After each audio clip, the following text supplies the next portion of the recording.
Look at this, a black old man covered in medals like he's some kind of war hero. Sheriff Clayton Mercer barked, grabbing the front of Isaiah Brooks's suit before shoving him backward. "Who do you think you're fooling today?" He laughed as several deputies joined in. "I've seen plenty of real Marines," Mercer sneered. None of them looked like a washed-up old black man begging for attention in a cheap suit. Without waiting for an answer, he ripped the entire row of medals from Isaiah's chest with one violent yank. Metal decorations crashed onto the concrete ribbons, snapped apart, and a Purple Heart slid across the memorial plaza before stopping beneath the sheriff's polished boot. Mercer deliberately ground the medal into the pavement. "These probably came from a pawn shop," he mocked loudly. "Or maybe you stole them from a real hero who actually earned them." A few people laughed nervously, while dozens more raised their phones to record. 53-year-old Isaiah Brooks, a calm black Marine veteran with silver-flecked, close-cropped hair and steady brown eyes, slowly knelt to collect the scattered medals. His hands paused when he reached the Purple Heart, but he never argued.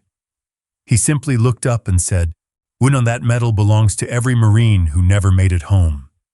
At that exact moment, the thunder of military engines echoed through the square. One convoy after another rolled to a stop. Marines in full dress uniform stepped onto the pavement, their eyes fixed on Isaiah.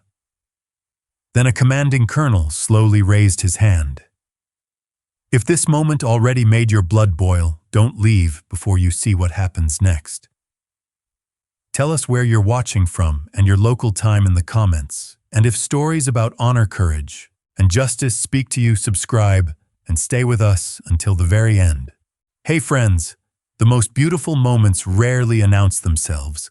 They simply happen while you're paying attention. 3 days earlier, before anyone in Redstone had watched a sheriff grind a Purple Heart beneath his boot, Isaiah Brooks had unlocked the front door of the Redstone Veterans Resource Center at precisely 6 o'clock in the morning. The building was old, modest, and badly in need of repairs, but to dozens of struggling veterans, it felt more like home than any government office ever had. Isaiah preferred it that way. The faded walls, mismatched furniture, and coffee that was always too strong reminded him that healing never happened in perfect places. It happened where people were willing to stay. Every morning followed the same quiet routine. He swept the front steps before anyone arrived. He brewed fresh coffee. He checked on the pantry. Then he stood for a moment before a small wooden wall covered with photographs. 43 faces. 43 Marines. Some smiling. Some impossibly young. None older than 35. Isaiah rested 2 fingers against the frame of one photograph. "Lance Corporal Tyler Grant," he whispered. 22. Another. "Sergeant Luis Ramirez." Another. Captain Michael Donovan. He never missed a name. He never hurried through them. For Isaiah, Memorial Day was never about parades. It was about promises. Promises made to men who had trusted him with their lives. "Morning, Chief." The voice belonged to Harold Bennett, a 70-year-old veteran who walked with a prosthetic leg after losing his left foot during an overseas deployment years earlier. Harold carried 2 paper bags filled with donated bread from the local bakery. "You beat me here again." Harold laughed. Isaiah smiled. "You keep bringing breakfast, and I'll keep opening the doors." Harold noticed a navy blue garment bag hanging beside Isaiah's office. "Wearing the medals this year." Isaiah hesitated before nodding. "Only for them." Harold understood immediately. Isaiah almost never displayed his decorations. Throughout the year, they remained locked inside a plain wooden box hidden in his closet. He disliked attention, interviews, and speeches. Whenever local reporters invited him to military ceremonies, he politely declined. The medals weren't trophies. Each one reminded him of someone who hadn't returned. Harold placed a hand on Isaiah's shoulder. They'd be proud. Isaiah looked toward the photographs again. I hope so.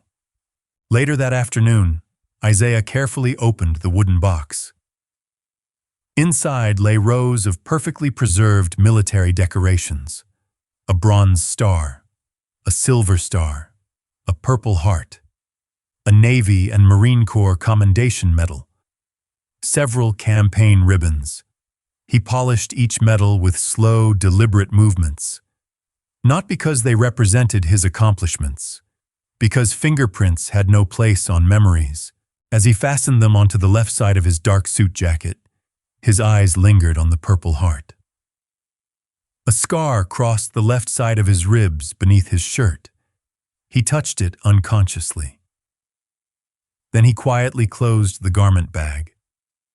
Across town, Sheriff Clayton Mercer was preparing for Memorial Day in a very different way. He stood before several deputies inside the sheriff's office. This year's ceremony is going to draw reporters from Dallas, Mercer announced. I want everything clean. No trouble. And especially no fake heroes trying to steal attention. Deputy Ryan Collins exchanged a puzzled glance with another officer. Mercer continued, You'd be surprised how many people buy medals online and pretend they served. One deputy nodded. My grandfather said it happens every year. Mercer folded his arms. Well, if I catch anyone wearing decorations they can't prove belong to them, I'll make an example out of them. Ryan hesitated. Sir, shouldn't military investigators handle something like that? Mercer's expression hardened. I'm the sheriff. If someone breaks the law in my county, I handle it. The room fell silent. Nobody challenged him again. The following morning, Main Street transformed into a sea of American flags. Families gathered beneath rows of red, white, and blue banners. Children carried flowers. Veterans wore faded caps embroidered with the names of long-forgotten units. Isaiah arrived alone. He parked his aging pickup truck several blocks away and walked quietly toward Memorial Square. Several elderly veterans greeted him with warm smiles. Morning, Isaiah. Good to see you. Happy Memorial Day. He returned every greeting with the same humble nod. No speeches, no attention, just respect. As he approached the memorial, Reverend Samuel Carter welcomed attendees one by one. I'm glad you came, the pastor said warmly. I wouldn't miss it, Isaiah replied, while volunteers arranged wreaths around the granite monument. Sheriff Mercer scanned the crowd from across the square. His eyes stopped on Isaiah. The medals caught the sunlight. Mercer's expression changed instantly. Who's that? Deputy Ryan looked over. That's Isaiah Brooks, the veteran who runs the resource center. Mercer narrowed his eyes. I've never seen him at any official military function. Ryan shrugged. He keeps to himself. Mercer continued staring. On those decorations don't look ordinary.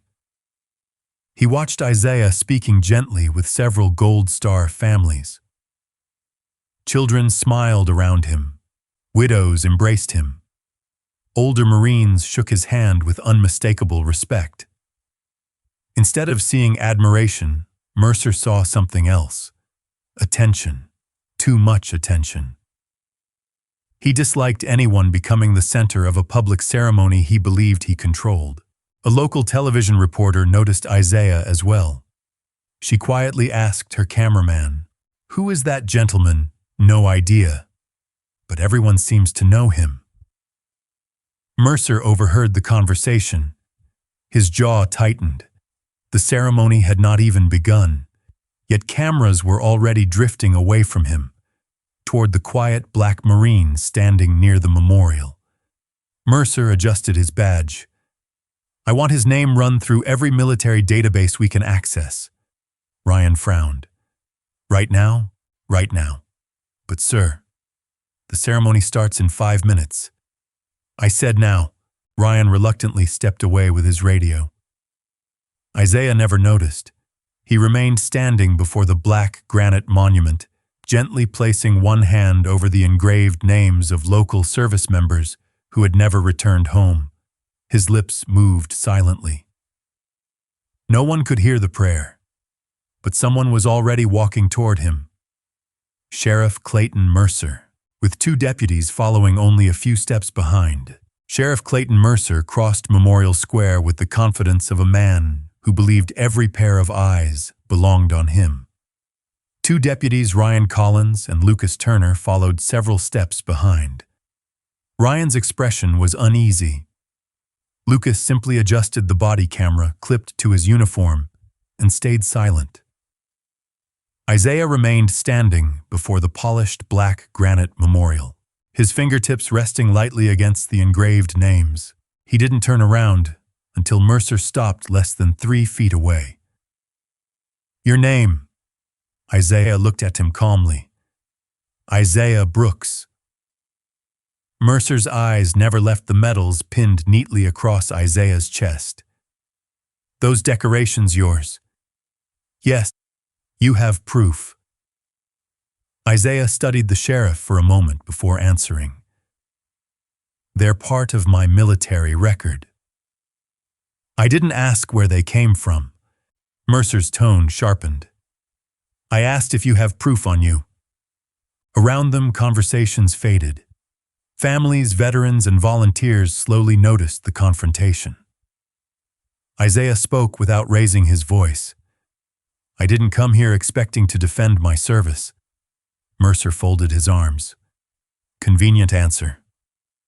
Reverend Samuel Carter sensed trouble and hurried over. "Morning, Sheriff. Is there a problem?" "There might be." Mercer pointed directly at Isaiah's medals. "I'm investigating possible stolen military decorations." A murmur spread through the crowd. Harold Bennett immediately stepped forward on his prosthetic leg. "That's ridiculous." Mercer ignored him. Isaiah kept his posture straight. "Sheriff, today is Memorial Day. I came here to honor friends who never made it home. I'd appreciate it if we handled this another time." Mercer's lips curled into a thin smile. "So you admit you can't prove they're yours?" "I said no such thing." "Then prove it." Isaiah slowly reached into the inside pocket of his jacket. Ryan instinctively placed a hand near his holster. Isaiah noticed and immediately stopped. "It isn't a weapon. It's my veteran's identification." Mercer stepped forward before Isaiah could remove it. "No. I don't want another piece of plastic. I want military documentation."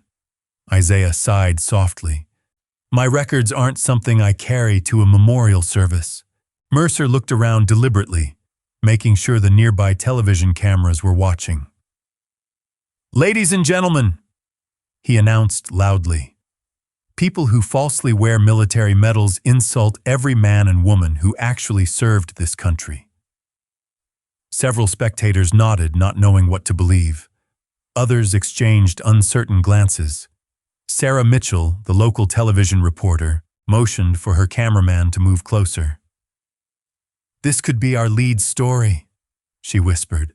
Harold's patience snapped. "I served with Marines for 20 years. I know Isaiah." Mercer pointed a finger at him. "Did you personally see him earn those medals?" Harold hesitated. "No." "Then stay out of my investigation." The old veteran clenched his jaw. Nearby, an elderly woman quietly spoke to her husband. "He doesn't look like a liar," her husband answered. "Neither does the sheriff." Exactly what Mercer wanted. Doubt. Isaiah looked toward the families gathered around the memorial. Young children stood holding tiny American flags. Gold Star mothers waited with wreaths in their hands. This ceremony wasn't supposed to become about him. He lowered his voice.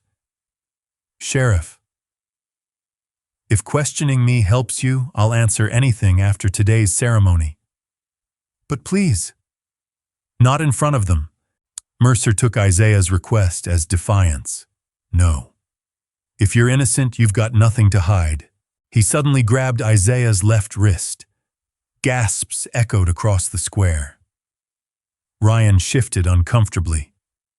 Sir. Mercer ignored him. I said take those medals off. Isaiah carefully pulled his arm free without using force. I won't remove them. They aren't decorations. They're memories. Mercer's face darkened. You don't get to refuse a lawful order. But Isaiah looked him directly in the eyes. With respect, Sheriff, you have no legal authority to order a veteran to remove lawfully awarded military decorations at a public ceremony. For the first time, Mercer seemed personally offended. You think you know the law better than I do. I know respect. The sentence landed harder than a shout. Several veterans quietly nodded. Mercer could feel public opinion beginning to shift. His pride wouldn't allow that. He stepped even closer until they were nearly chest to chest. So this is how it's going to be. Isaiah didn't answer. Instead, he glanced once more toward the memorial. The names engraved in stone deserved silence, not an argument. Mercer mistook that silence for weakness. With one sudden movement, he seized Isaiah by the lapel. Ryan's eyes widened. Sheriff. Before anyone could react, R.I.P. The sound of tearing fabric cut through the square. Isaiah's suit jacket jerked violently as the entire row of medals ripped free. Metal struck concrete.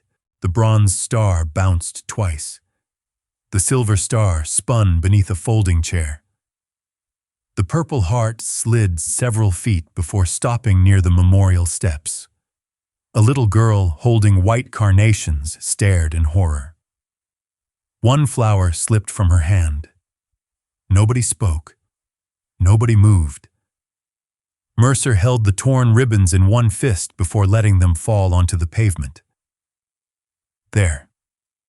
If they're real, you can pick them up. A deputy laughed under his breath. Another spectator nervously looked away. Isaiah slowly lowered himself to one knee. Not to protect his pride, to protect the medals. His weathered hands carefully reached for the bronze star first, then the silver star. When he extended his fingers toward the Purple Heart, Mercer deliberately planted his polished boot on top of it. The ribbon disappeared beneath the sole. A stunned silence swept across Memorial Square. Isaiah looked up. For the first time, pain, not anger, appeared in his eyes. Please, she said, take your foot off that medal. Mercer leaned closer so only Isaiah could hear. Earn my respect first. Then he pressed down even harder. Across the square, several veterans instinctively stepped forward. Ryan Collins looked ready to intervene. Lucas Turner's body camera continued recording every second. And in the distance, a deep, unmistakable rumble rolled across Main Street. Heavy diesel engines, more than one, growing louder by the second. Every head in the square slowly turned toward the sound. The low thunder of diesel engines grew louder until every conversation in Memorial Square came to an abrupt stop. One by one, 8 dark military transport vehicles rolled onto Main Street. No sirens, no flashing lights. Only the deep mechanical growl of engines echoing between the old brick buildings. Sheriff Clayton Mercer instinctively turned toward the convoy, irritation replacing the smug satisfaction that had filled his face only moments earlier. What is this? He muttered. Deputy Lucas Turner glanced toward the vehicles. I wasn't told any military convoy was coming, sir. Neither had anyone else. The ceremony organizers exchanged confused looks. The television crews immediately swung their cameras away from Mercer and toward the approaching vehicles. Isaiah remained kneeling, ignoring the convoy, ignoring the whispers. His attention stayed fixed on the Purple Heart trapped beneath the sheriff's polished boot. Around him, several elderly veterans clenched their fists. Harold Bennett's breathing grew heavier.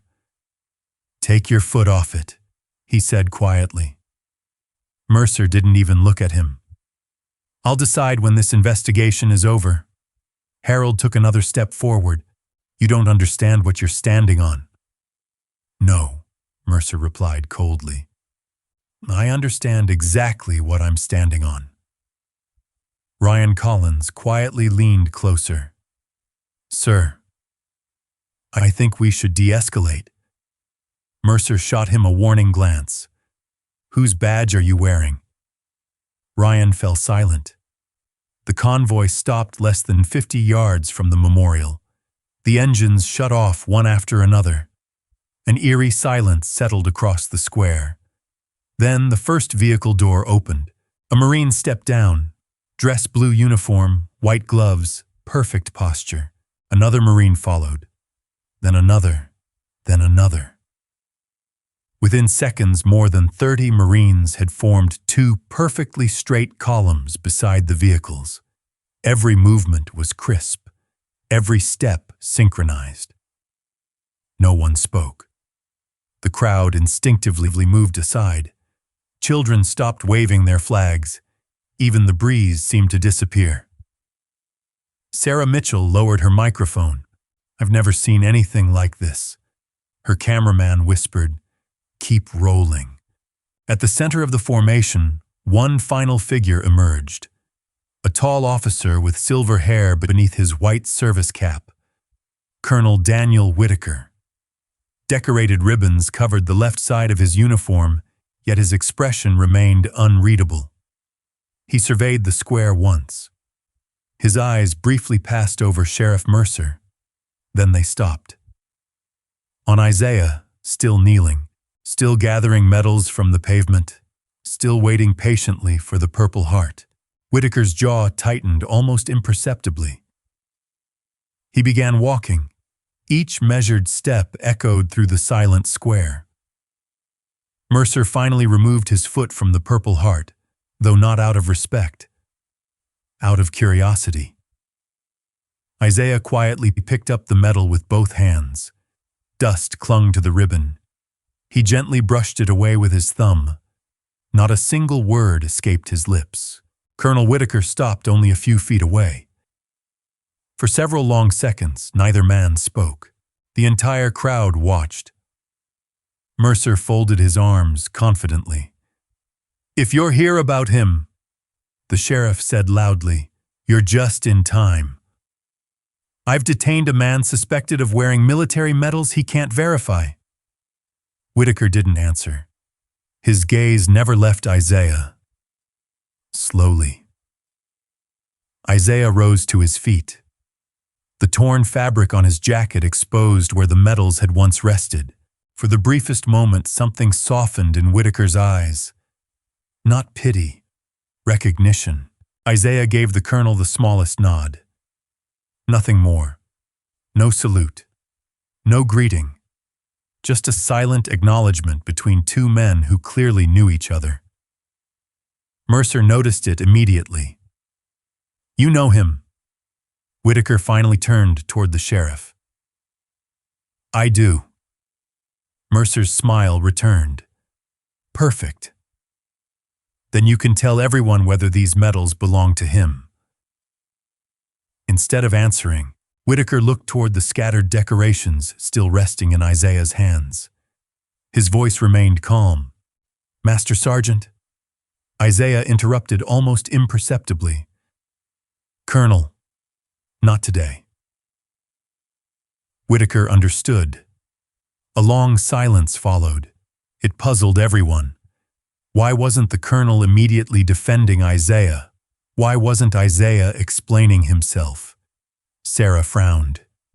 "Something doesn't make sense." Her cameraman nodded. "They're acting like there's history between them." There was more history than anyone in Redstone could imagine, but neither man intended to reveal it. Not yet. Mercer mistook their silence for uncertainty. So even your own people don't want to identify you? He laughed. I guess this investigation just got easier. No Marine reacted. Not one. 32 pairs of eyes remained fixed straight ahead, perfectly motionless. Ryan Collins quietly whispered, "Sir, they don't look confused. They look." He couldn't finish the sentence. They looked disciplined, controlled, almost as if every one of them had been given strict orders not to interfere. Mercer walked toward Whitaker. If this man served under you, identify him. If he didn't, I'll arrest him right now. Whitaker looked directly into the sheriff's eyes. His expression never changed. I advise patience. Mercer scoffed. I don't take orders from the military. No, Whitaker answered evenly. I imagine you don't. Those 6 words carried no threat, yet they unsettled Mercer far more than shouting would have. He stepped back, annoyed. This is my county. My authority. Whitaker simply nodded. For the moment. Ryan noticed the wording immediately. For the moment. It lingered in his mind. Harold Bennett quietly walked beside Isaiah. You all right? Isaiah smiled faintly. I've survived worse. Harold glanced toward the colonel. Shouldn't he say something? Isaiah looked at the Marines standing silently beside their vehicles. They're following orders. What orders? Isaiah answered without taking his eyes off the formation. The same ones I taught them years ago. Harold stared at him. What do you mean? Years ago. Isaiah didn't respond. Before Harold could ask another question, one of the younger Marines subtly tightened his jaw. Another blinked rapidly, struggling to hide emotion. A third quietly lowered his eyes toward the Purple Heart in Isaiah's hands. Whatever connected these Marines to the quiet black veteran standing before them. It was far deeper than simple respect. And Sheriff Clayton Mercer had absolutely no idea he was standing in the middle of it. For nearly a full minute, Memorial Square remained frozen. No applause, no speeches, no commands. Only the soft flutter of American flags and the steady clicking of television cameras broke the silence. Sheriff Clayton Mercer refused to believe he had lost control. He looked from Colonel Daniel Whitaker to Isaiah Brooks, expecting one of them to speak first. Neither did. Finally, Mercer cleared his throat. Since nobody seems interested in answering my questions, he announced loudly, this investigation continues. His voice echoed across the square. I am confiscating every one of these medals until ownership is verified. Several people gasped. Harold Bennett took a step forward. You've humiliated that man enough. Mercer ignored him. Deputy Ryan Collins quietly whispered, Sir, I really don't think that's a good idea. Mercer didn't even glance at him. Collect them. Ryan hesitated. Isaiah was still holding the medals carefully in both hands. For several long seconds, Ryan couldn't move. He had spent nearly 15 years in law enforcement. Never once had he seen a retired veteran treated this way. More importantly, never once had he seen over 30 Marines remain perfectly silent while watching another Marine being humiliated. Something about it felt wrong, deeply wrong. Mercer noticed Ryan's hesitation. Deputy Collins. That's an order. Ryan reluctantly stepped toward Isaiah. I'm sorry. Isaiah gave him a small, understanding nod. You don't need to apologize for doing your job. Ryan reached for the medals, Before his fingers could touch them, hold. The single word came from Colonel Whitaker. It wasn't shouted. Yet every Marine standing in formation seemed to become even more motionless. Ryan instinctively stopped. Mercer frowned. "Colonel, unless you're taking over this investigation, stay out of it." Whitaker looked directly at Ryan. "The deputy may continue." Ryan glanced nervously between both men. Isaiah slowly placed the medals into Ryan's hands himself. Every movement was gentle, respectful, almost ceremonial. The Purple Heart rested on top. Ryan looked down at it. The ribbon was stained with dirt from the sheriff's boot. Without thinking, Ryan brushed away a few grains of dust using his thumb. Isaiah noticed. So did Whitaker. Neither man said a word. Across the square, Sarah Mitchell continued filming. "This keeps getting stranger," she whispered. Her producer spoke through her earpiece. "Stay live. Yeah, national affiliates are picking up the feed." Sarah blinked. "National..." They're requesting continuous coverage. She looked toward Isaiah again. Who was this quiet black Marine that national networks suddenly cared about? Mercer, unaware of the growing media attention, tucked the confiscated medals into a brown evidence envelope. "There. If they're legitimate, he'll get them back. If they aren't..." He smiled toward the cameras. "Say, we've stopped another fraud." A low murmur spread through the crowd. Some people still believed him. Others no longer did. The change was subtle, but real. An elderly Gold Star mother stepped away from the front row and approached Isaiah. Her name was Eleanor Price. Her son had died in Afghanistan 12 years earlier. Without saying a word, she gently straightened the torn collar of Isaiah's jacket. Then she looked directly at Mercer. "My son earned a Purple Heart. So did every family that buried someone." Her voice trembled. "You should never let a medal touch the ground." Mercer answered impatiently. "Yeah, ma'am, this is police business." "No," Eleanor replied. "It's about respect." She quietly returned to her seat. Several other Gold Star families nodded in silent agreement. Mercer could feel the atmosphere shifting again. He needed to regain control. Immediately, he pointed toward Isaiah. "Until this matter is resolved, you'll remain here." "I'm not going anywhere," Isaiah answered calmly. "I've been standing here all morning." The response irritated Mercer even more because it carried no hostility, only dignity. Lucas Turner quietly checked the recording light on his body camera. Still flashing, still documenting everything. He replayed the last few minutes in his mind. The torn jacket, the medals, the Purple Heart, the sheriff's boot. His stomach tightened. If Internal Affairs sees this, he thought, they're going to ask questions. Meanwhile, Colonel Whitaker slowly walked back toward the Marine formation. One younger Marine Corporal, Jason Reed, spoke quietly enough that only the colonel could hear. "Sir, permission to assist Master Sergeant Brooks." Whitaker answered without looking at him. "Denied." Jason swallowed hard. "But they're humiliating him." "I know." "Then why are we standing here?" Whitaker finally looked at the young Marine. "What did Isaiah Brooks teach every one of us?" Jason immediately straightened. "Discipline before emotion, sir. And no Marine acts without orders." Whitaker nodded once. "Exactly."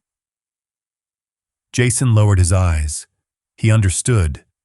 But understanding didn't make watching any easier. Every Marine in formation was fighting the same battle.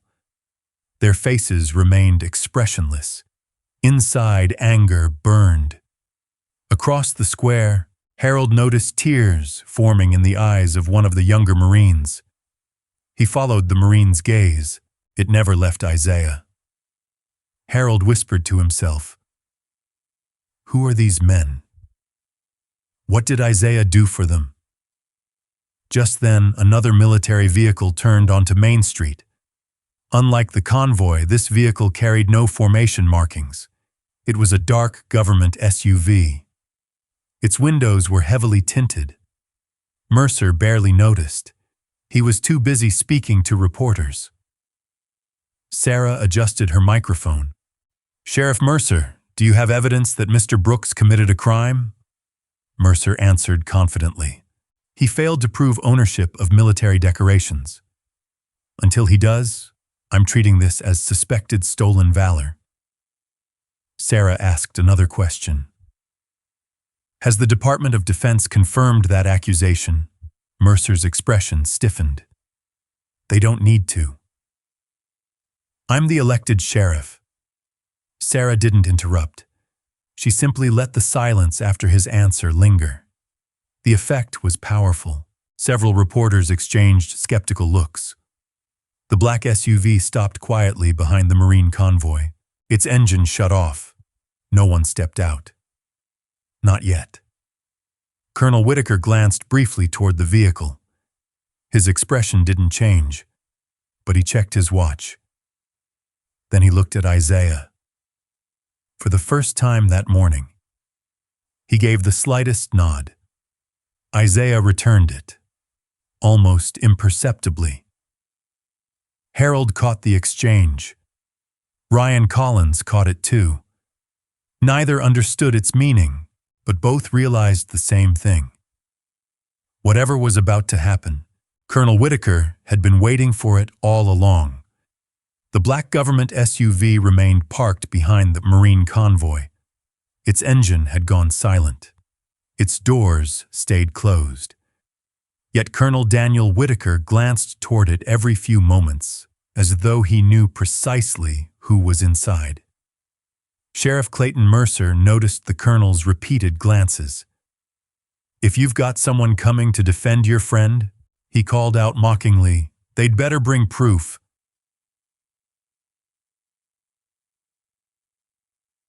Isaiah stood quietly beside the memorial, his torn jacket fluttering gently in the warm Texas breeze.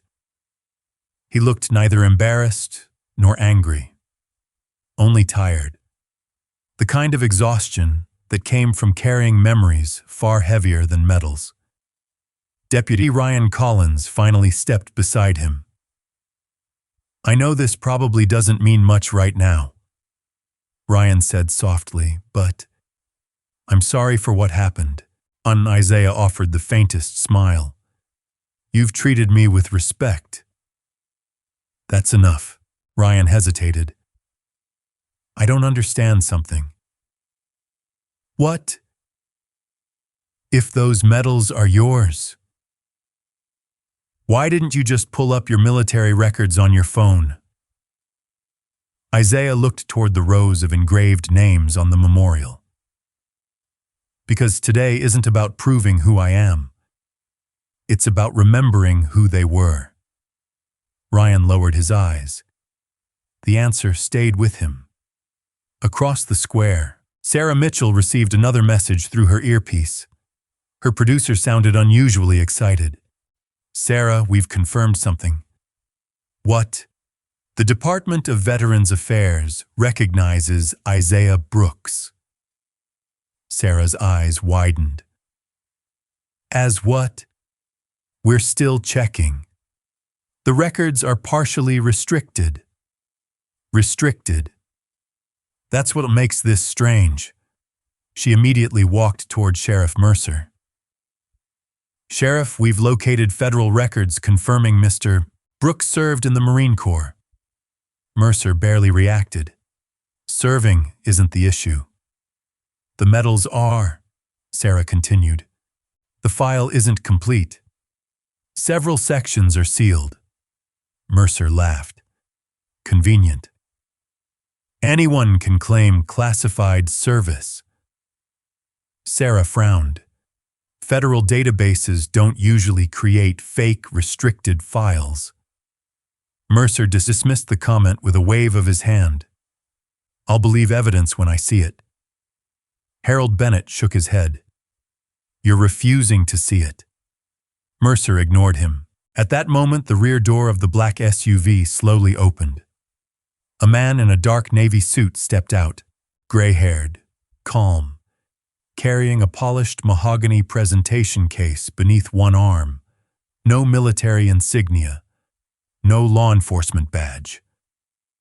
Only a small department of the Navy identification clipped discreetly inside his jacket.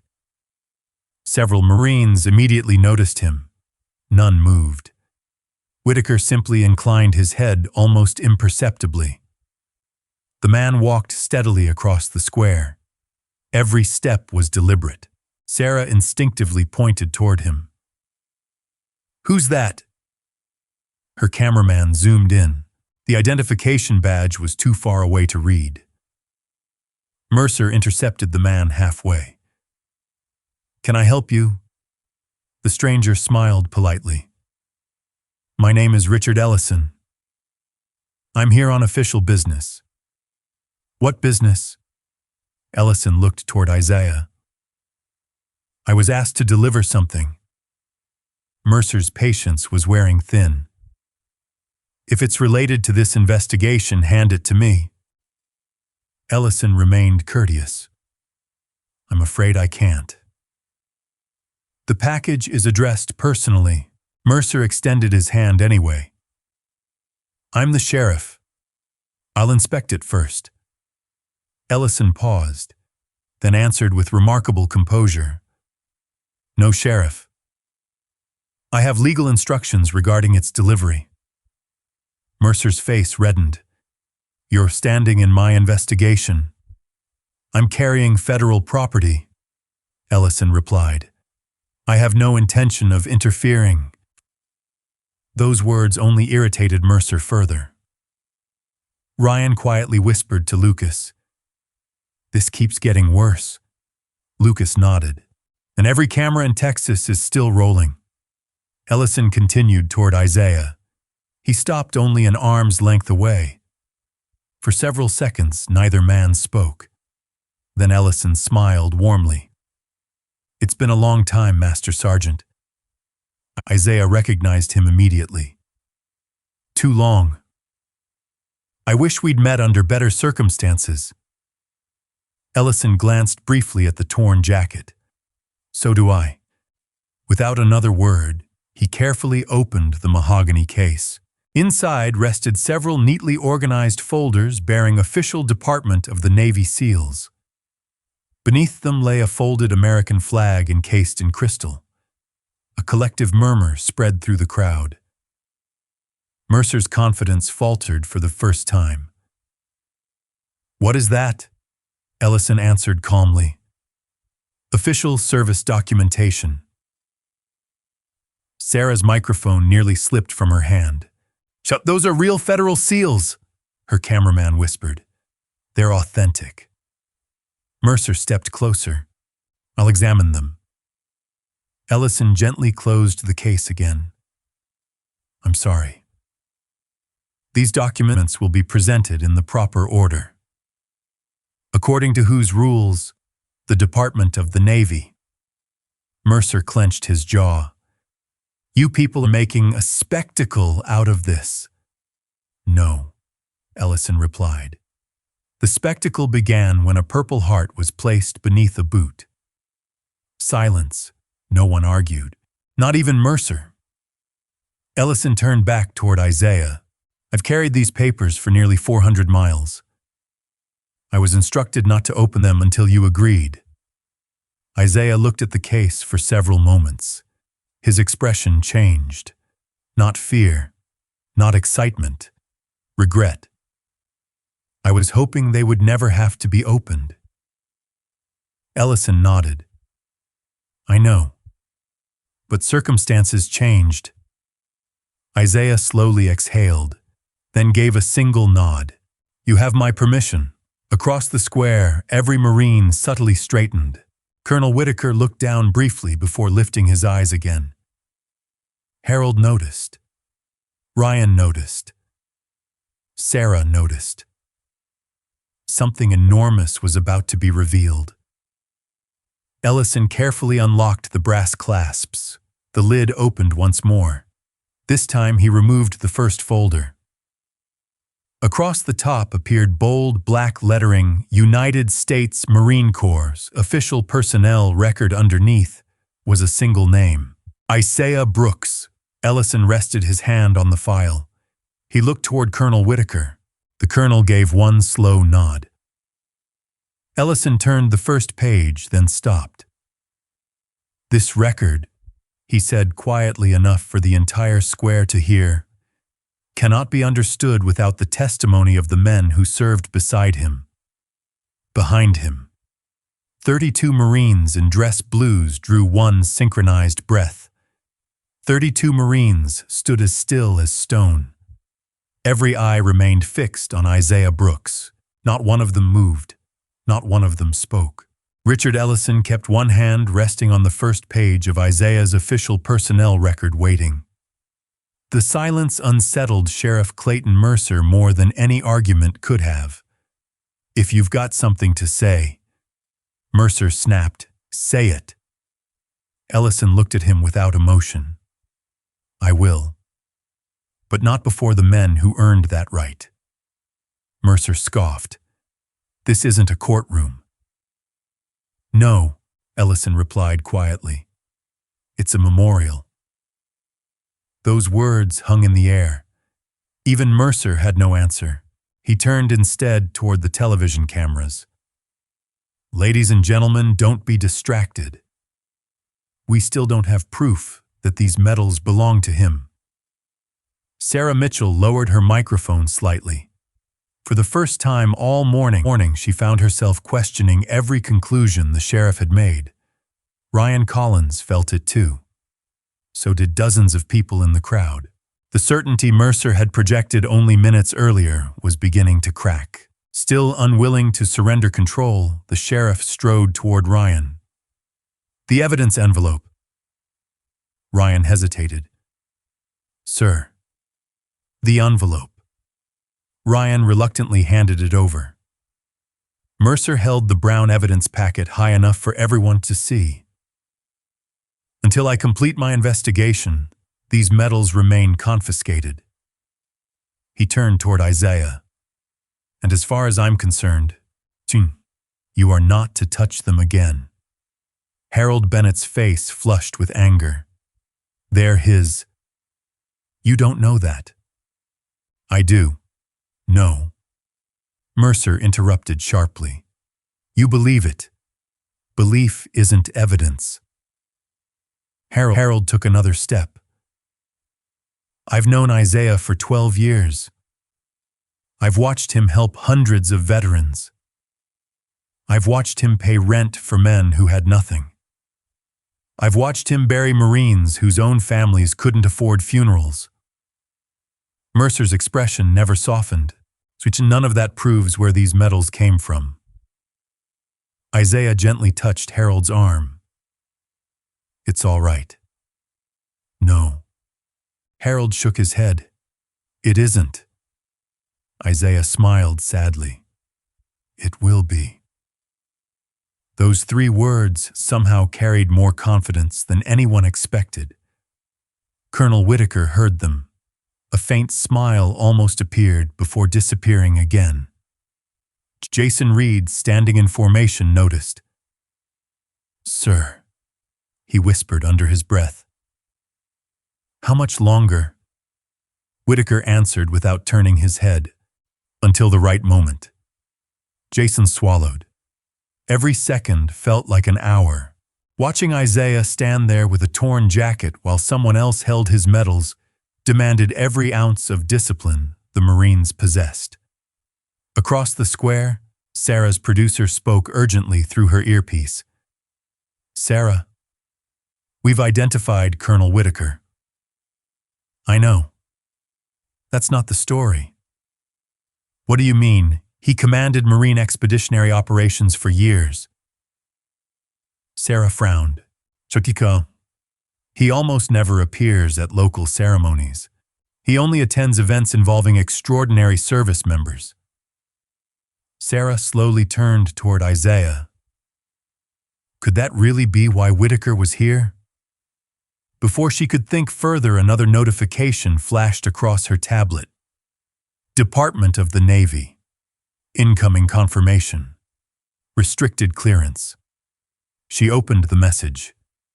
Most of the file remained blacked out.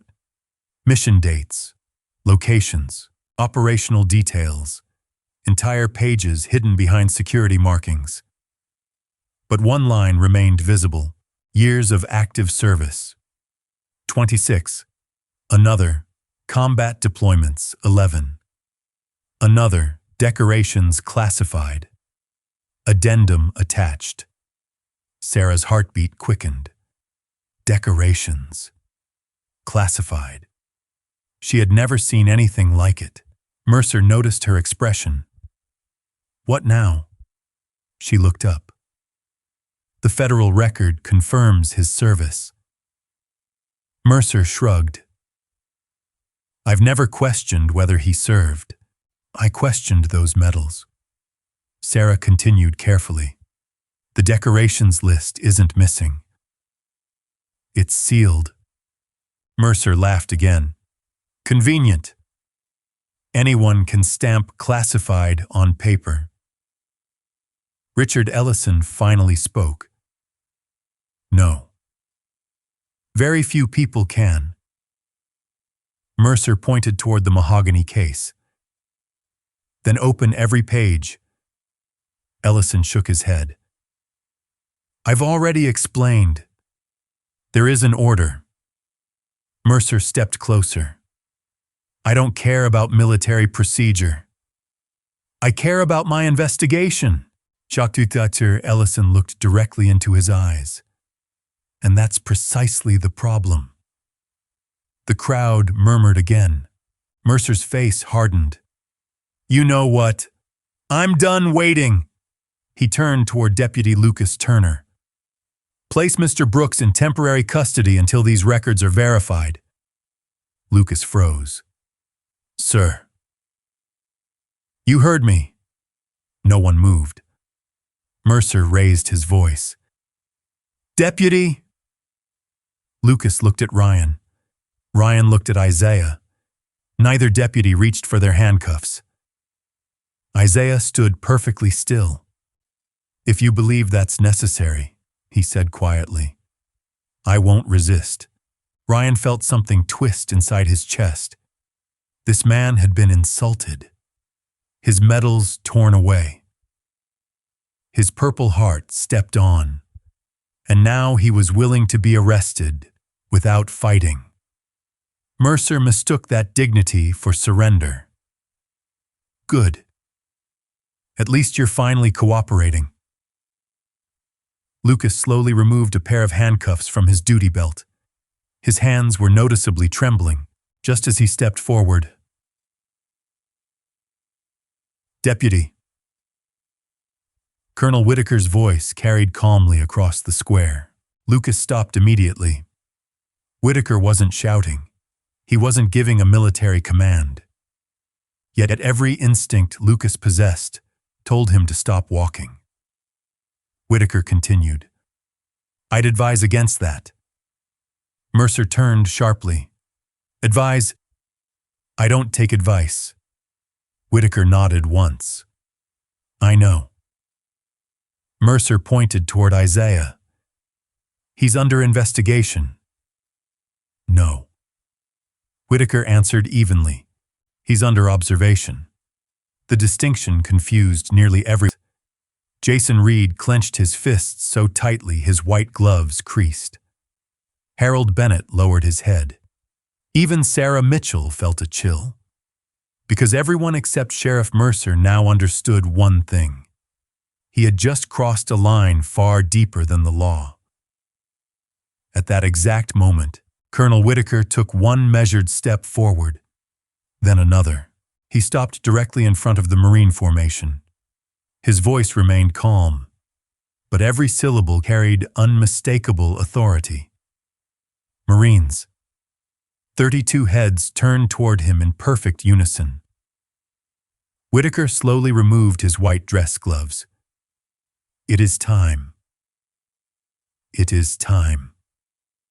Colonel Daniel Whitaker's voice carried across Memorial Square with quiet authority. No one moved. Then, as if 32 hearts were beating to the same rhythm, every Marine took one synchronized step forward. Thud. 32 polished black shoes struck the pavement at the exact same instant. The sound echoed through the square like a single heartbeat. Sheriff Clayton Mercer frowned. "What are they doing?" No one answered. Whitaker slowly faced his Marines. "Present." There was a brief pause. "Honors." In one flawless motion, every Marine snapped to the position of attention. Their backs straightened, their chins lifted, their eyes locked on only one man. Isaiah Brooks. The crowd instinctively turned toward the quiet black Marine veteran standing alone beside the memorial. No one looked at the sheriff anymore. Not a single camera remained pointed in his direction. Whitaker walked toward Isaiah with measured steps.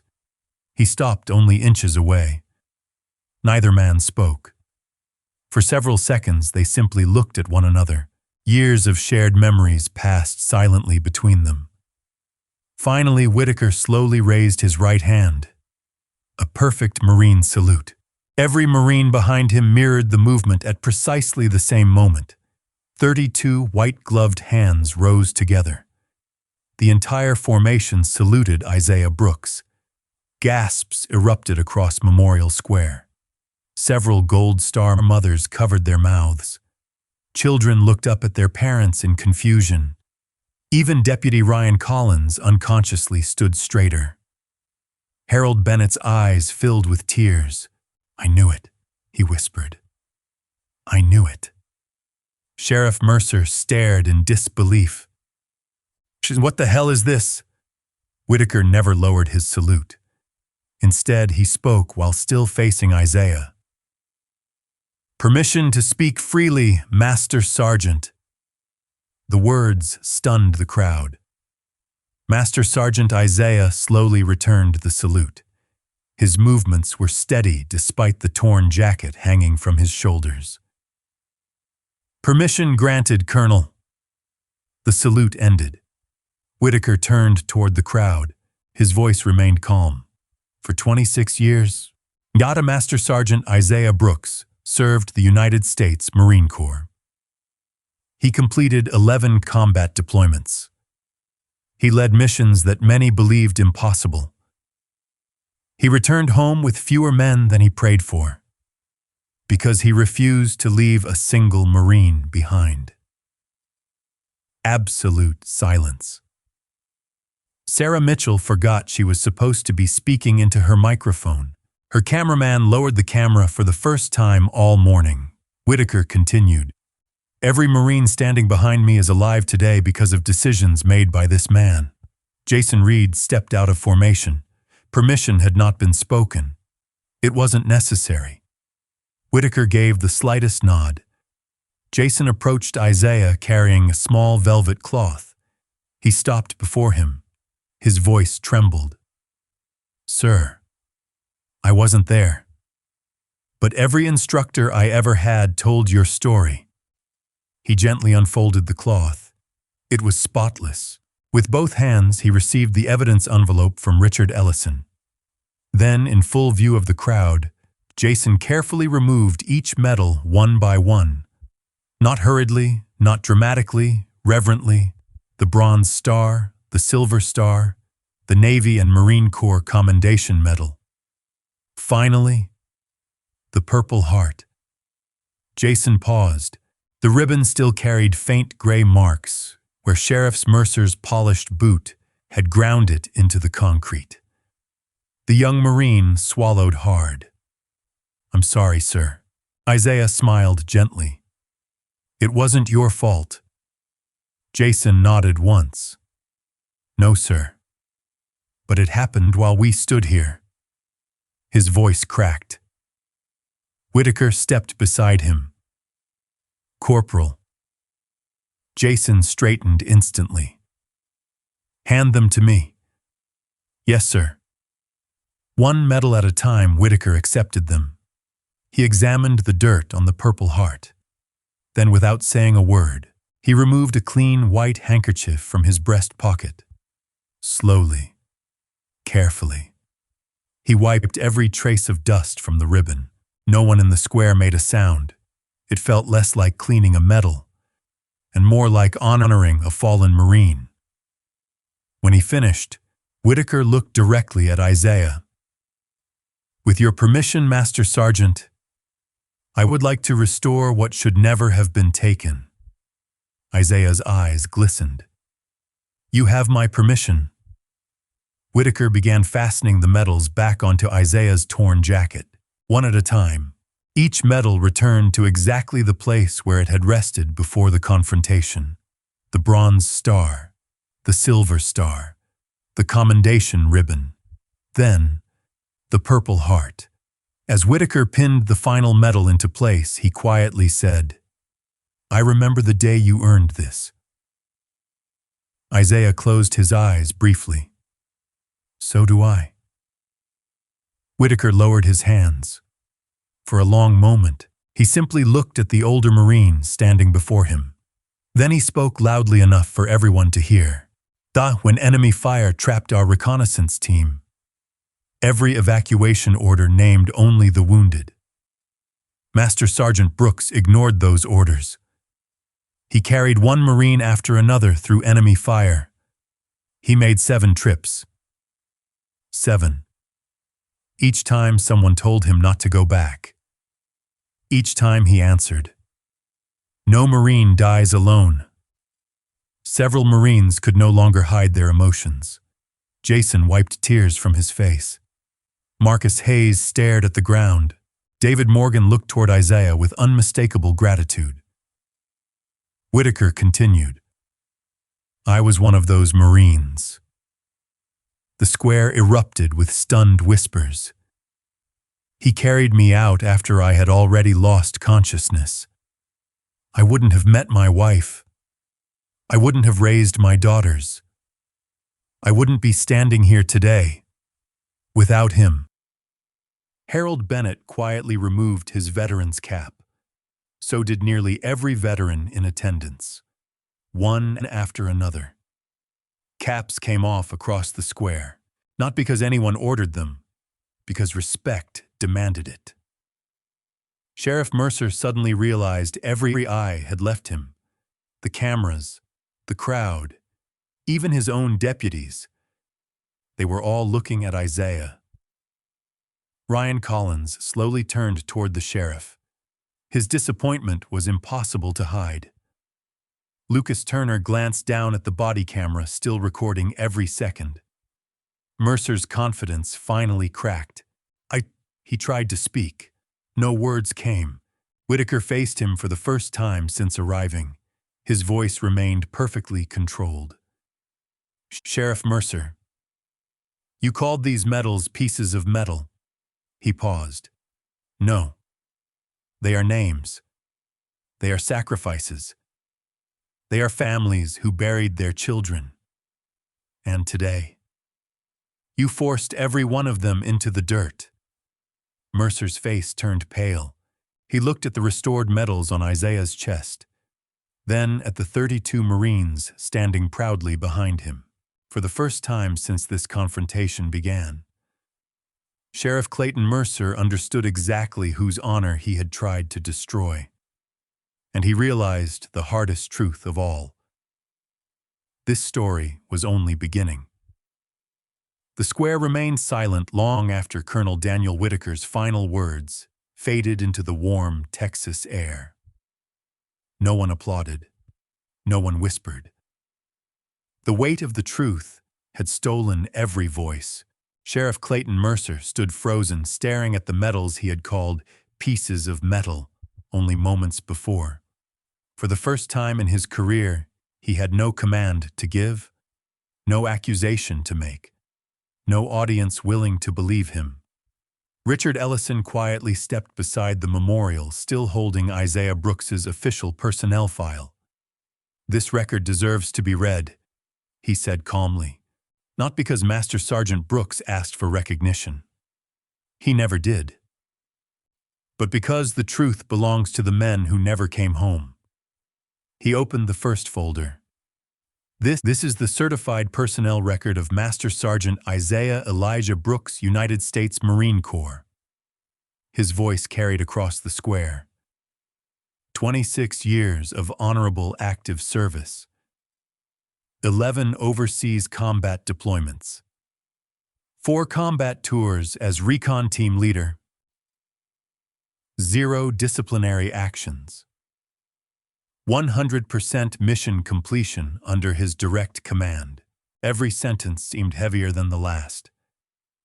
Sarah Mitchell felt her throat tighten. "This can't be real," she whispered. Her producer answered immediately through her earpiece. "It is. The Pentagon just verified every page." Sarah closed her eyes briefly. Then she looked toward the sheriff. He had accused this man publicly, without checking a single military record. Ellison turned another page. Master Sergeant Brooks was nominated for multiple commendations. Several remain partially classified because they involve operations that are still protected under federal law. He paused before continuing. But one citation has since been declassified. Colonel Whitaker stepped forward. "I'll read it." Ellison handed him the document. Whitaker unfolded the page carefully. "For conspicuous gallantry under direct enemy fire, Master Sergeant Isaiah Brooks repeatedly entered an active combat zone despite multiple evacuation orders. He personally evacuated 7 wounded Marines while under continuous hostile fire. His actions directly prevented the total loss of Recon Team Echo." Whitaker lowered the paper. "I was Marine number 4. Marcus Hayes stepped forward. "I was number 2. David Morgan followed. "I was number 6. Then another Marine. And I was number 7. One by one, 32 Marines quietly left formation. They did not crowd Isaiah. They simply formed a wide semicircle around him. Every face carried the same expression: gratitude. Jason Reed looked toward the crowd. "I never served with Master Sergeant Brooks, but every Marine who trained me learned one lesson before entering combat." He looked directly at Isaiah. "If someone says Isaiah Brooks is coming, you're going home alive." Tears rolled freely down the cheeks of several Gold Star mothers. Harold Bennett removed his prosthetic cap and pressed it against his chest. "I knew he was special. I just never knew. He was this special." Meanwhile, Deputy Lucas Turner slowly removed the memory card from his body camera. Ryan Collins noticed. "What are you doing?" Lucas looked toward the sheriff. "I'm preserving evidence." Ryan nodded. "Good. Don't let anyone erase it." Mercer overheard the conversation. His heart sank. He suddenly realized every second of his actions had been recorded. The torn jacket, the ripped medals, the purple heart beneath his boot, every word, every insult, every mistake. Before he could speak, Sarah Mitchell's phone began vibrating non-stop. She glanced at the screen. National News Network, Washington Bureau, veterans organizations, 3 major television stations, dozens of incoming calls. Her producer spoke excitedly. "Sarah, the live feed has gone viral." "What?" "It's everywhere. Millions of people are watching. She slowly lowered her phone. The entire country had witnessed what happened in Memorial Square. Mercer looked around. Every camera remained pointed toward him. Not because he was powerful, because he had become the story. Richard Ellison closed Isaiah's service record and opened the second folder. Inside rested dozens of handwritten letters. These, he said quietly, were never intended for public reading. They were written by Marines who survived because of Master Sergeant Brooks. Isaiah immediately shook his head. No. Ellison looked at him gently. They asked us to read them if today ever came. Isaiah's shoulders slowly lowered. He understood. Ellison unfolded the first letter. Dear Sir, my children know your name before they know mine. Every birthday I celebrate belongs to you. You carried me when I couldn't walk. You gave my daughters a father. Ellison folded the letter. No one moved. He opened another. But Master Sergeant Brooks, you never let us call you a hero. You always answered. Heroes are the ones who didn't make it back. Isaiah quietly looked toward the memorial.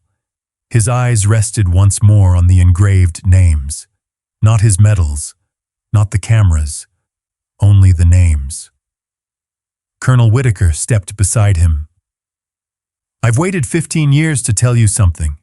Isaiah looked at him. When I woke up in Germany, I asked who carried me out. They told me. Your Master Sergeant refused to leave. Whitaker smiled sadly. I've never properly thanked you. Isaiah shook his head. You already did. When you came home. Whitaker's eyes filled with emotion. Several Marines quietly wiped away tears. Even Ryan Collins no longer tried to hide his own. Mercer finally stepped forward. Every head turned. His voice faltered. I didn't know. Isaiah met his eyes calmly. No, you didn't. Mercer swallowed hard. I made a mistake. Isaiah answered softly. No, Sheriff. A mistake is stepping on someone's foot. You chose to step on someone's honor. The words struck harder than any accusation. Mercer's shoulders sagged. For the first time all morning, the proud sheriff looked like a man carrying the full weight of his own actions. At that exact moment, 2 black state government vehicles entered Memorial Square. They stopped beside the Marine convoy. Men and women in dark suits stepped out displaying official state credentials. Leading them was a distinguished woman carrying a leather portfolio. She walked directly toward Sheriff Mercer. Sheriff Clayton Mercer. He nodded uncertainly. She opened the portfolio. My name is Rebecca Lawson, special counsel appointed by the governor. I am here to notify you that effective immediately, an official investigation has been opened into your conduct. The square fell silent once more. Rebecca continued. You are instructed to surrender your service weapon, your department credentials, and your badge pending administrative review. Ryan Collins closed his eyes. He had known this moment was coming. Mercer slowly looked down at the silver badge pinned to his chest. Minutes earlier, he had believed it made him the most powerful man in the square. Now, it felt heavier than it ever had before. The weight of the silver badge seemed to grow heavier with every passing second. Sheriff Clayton Mercer stared at the badge pinned to his uniform before slowly unclipping it. For the first time in more than 20 years, he stood in public without the confidence that had always accompanied his authority. Rebecca Lawson, the governor's special counsel, accepted the badge without triumph. This is an administrative action, she said evenly. The investigation will determine whether criminal charges, civil liability, or permanent dismissal are appropriate. Mercer nodded silently. He removed his service weapon next, placing it carefully on the hood of a nearby patrol vehicle. Deputy Ryan Collins stepped forward and secured it without saying a word. Around the square, no one cheered. Justice did not need applause. It only needed truth. Rebecca turned toward Isaiah Brooks. Master Sergeant Brooks, on behalf of the state of Texas, I offer our sincere apology for what happened here today. Isaiah shook his head gently. Don't apologize to me. He looked toward the black granite memorial. Apologize to the families who watched their loved ones' sacrifices disrespected. Rebecca lowered her eyes. You're right. She walked toward the Gold Star families gathered near the monument and quietly offered each of them the same apology. Many accepted with tears. Some simply nodded. Others embraced one another without speaking. Colonel Daniel Whitaker then stepped beside Isaiah once more. Master Sergeant, I have one final request. Isaiah smiled faintly. I thought this day was finally over. Whitaker almost laughed. So did I. He reached into the mahogany presentation case and removed the folded American flag encased in crystal. Chatikai note. This flag flew over Marine Corps Base Quantico on the 25th anniversary of Recon Team Echo's mission. It has been preserved ever since. He held it with both hands. The surviving members of your unit voted unanimously. They wanted you to have it. Isaiah's composure finally broke. For the first time that day, tears filled his eyes. He accepted the case carefully, almost reverently. I don't deserve this. Jason Reed smiled through his own tears. That's exactly why you do, sir. Soft laughter rippled through the Marines. The tension that had gripped Memorial Square all morning finally began to fade. Richard Ellison stepped forward with one last document. This arrived only yesterday. He handed it to Rebecca Lawson. She opened it and smiled. By unanimous vote of the State Veterans Commission, the Redstone Veterans Resource Center will receive a $5 million grant for expansion and long-term support. The crowd erupted into heartfelt applause. Harold Bennett wiped his eyes. You've been trying to fix that roof for 10 years. Isaiah chuckled quietly. I guess we'll finally stop using buckets every time it rains. The laughter spread naturally through the square. For the first time all day, it sounded like hope. Several local business owners immediately stepped forward. I'll donate construction materials. My company will furnish new beds. We'll provide groceries for a year. A physician raised his hand. I'll volunteer free medical clinics every month. Within minutes, what had begun as a public humiliation transformed into a community united around the veterans Isaiah had quietly served for years. Sarah Mitchell lowered her microphone. She realized the biggest story of the day wasn't the sheriff's disgrace. It was the character of the man he had tried to disgrace. She approached Isaiah carefully. Master Sergeant Brooks, millions of people are watching. But if there's one thing you'd like them to remember, what would it be? Isaiah looked across the square. At the Marines, at the families, at the memorial, then at the children standing with their small American flags. Finally, he answered. Never measure a person's worth by what you see on their chest. He gently touched the medals Whitaker had restored. These medals don't make me honorable. They remind me to live honorably. He looked toward Mercer, who still stood quietly under the supervision of state investigators. I hope one day he'll understand that respect is never taken by force. It's earned by the way you treat people who cannot benefit you.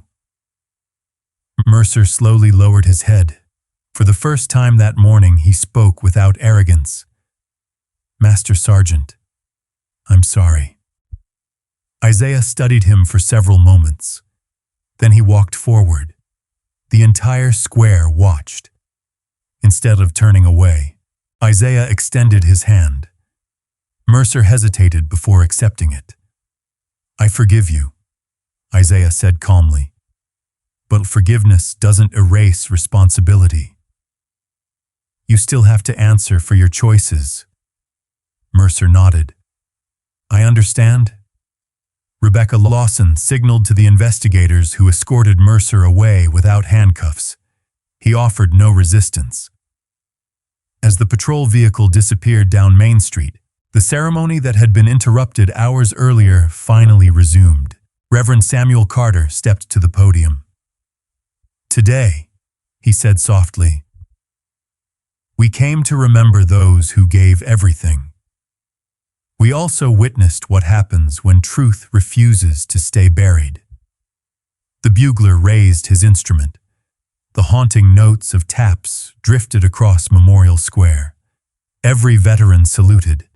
Every Marine stood perfectly still. Every civilian removed their hat. Isaiah stood at the front of the memorial, the restored medals resting quietly against his jacket. He closed his eyes, not thinking about the cameras, not thinking about the apology, only about the 43 names he whispered every Memorial Day. And somewhere deep within his heart, it finally felt as though he had kept his promise to every one of them. True honor is never proven by medals, titles, or applause. It is revealed through quiet sacrifice, humility, and the courage to do what is right, even when no one is watching. If this story touched your heart, share where you're watching from and what lesson stayed with you the most. Don't forget to subscribe for more stories that celebrate dignity, justice, and the strength of the human spirit.